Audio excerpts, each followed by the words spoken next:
అవును. ఏంటి అవును?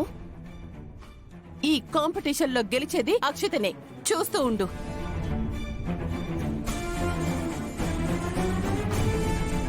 మరి అంత కాన్ఫిడెన్స్ ఉంటే ఇన్ని నీతులు ఎందుకు చెప్తున్నారు?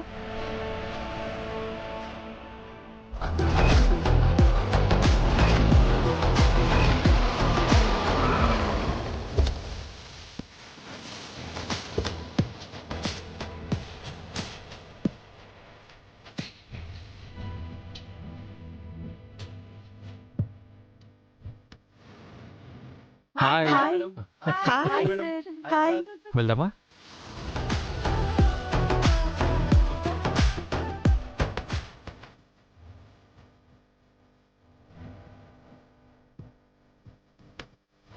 హే సందీప్ మాస్టర్ చలో.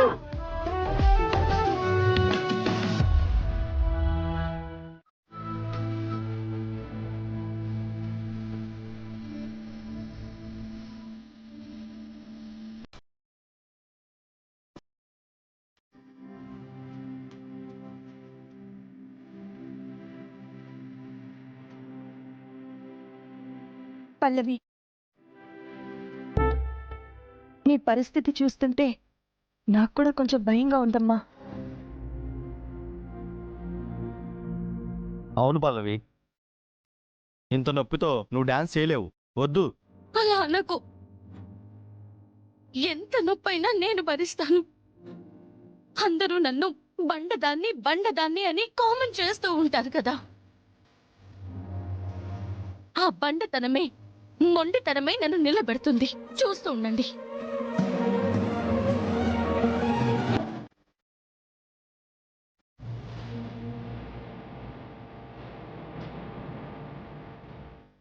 పల్లవి, ఒక్క నిమిషం ఉండు, నేను ఇప్పుడే వస్తాను.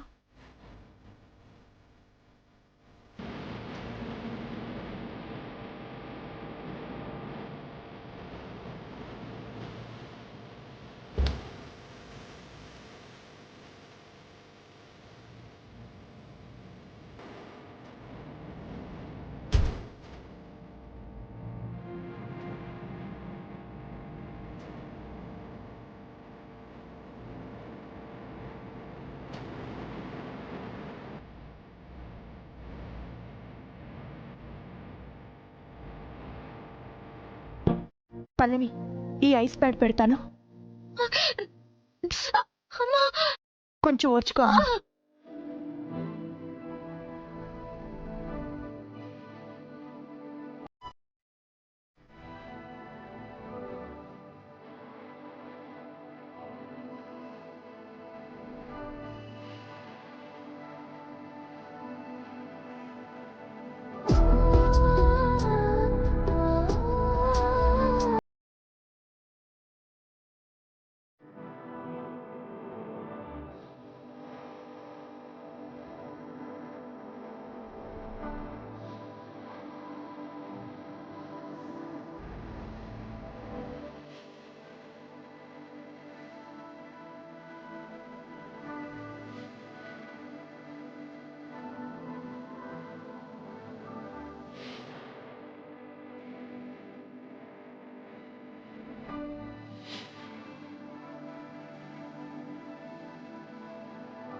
సభకు నమస్కారం. మన విక్టరీ విద్యా సంస్థ నిర్వహించబోతున్న ఈ డాన్స్ కాంపిటీషన్కి మన ఆహ్వానాన్ని మన్నించి జడ్జిగా విచ్చేసిన మాస్టర్ సందీప్ గారికి, వారి మిస్సెస్ అయిన శ్రీమతి జ్యోతి గారికి, మన కాలేజీ యాజమాన్యం తరపున, మనందరి తరపున కృతజ్ఞత తెలియజేసుకుంటున్నాం. దయచేసి వారి వేదిక మీదకి రావాల్సిందిగా కోరుకుంటున్నాం.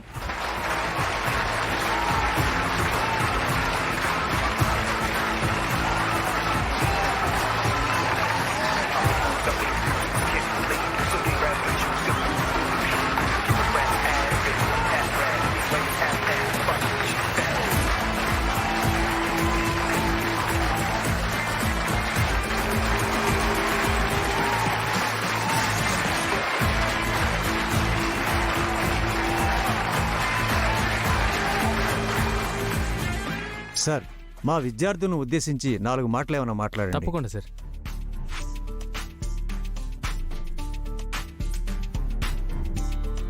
సభకు నమస్కారం. విక్టరీ విద్యా సంస్థ నిర్వహిస్తున్న ఈ డ్యాన్స్ కాంపిటీషన్కి మమ్మల్ని జడ్జెస్గా ఆహ్వానించినందుకు మాకు చాలా ఆనందంగా ఉంది.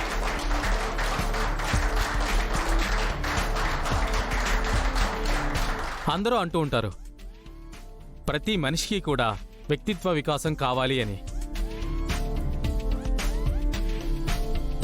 అది మనోవికాసం ద్వారా వస్తుందని మేము కూడా నమ్ముతున్నాం. ప్రతి ఒక్కరిలోనూ ఒక టాలెంట్ ఉంటుంది, దాన్ని గుర్తించాలి అంటారు. కానీ మనలో ఉన్న టాలెంట్ ఏంటో మనకెలా తెలుస్తుంది? ఈ క్వశ్చన్ మన అందరిలోనూ ఉంటుంది కదా. Yes or no?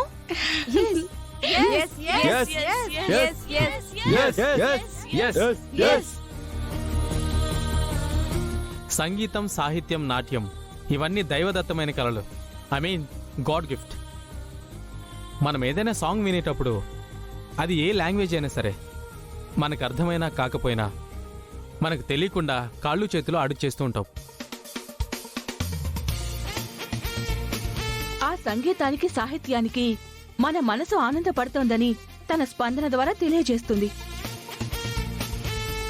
సో మనలో ఉన్న ఇంట్రెస్ట్ ఏంటనేది ఆ స్పందన బట్టి మనకి తెలిసిపోతుంది.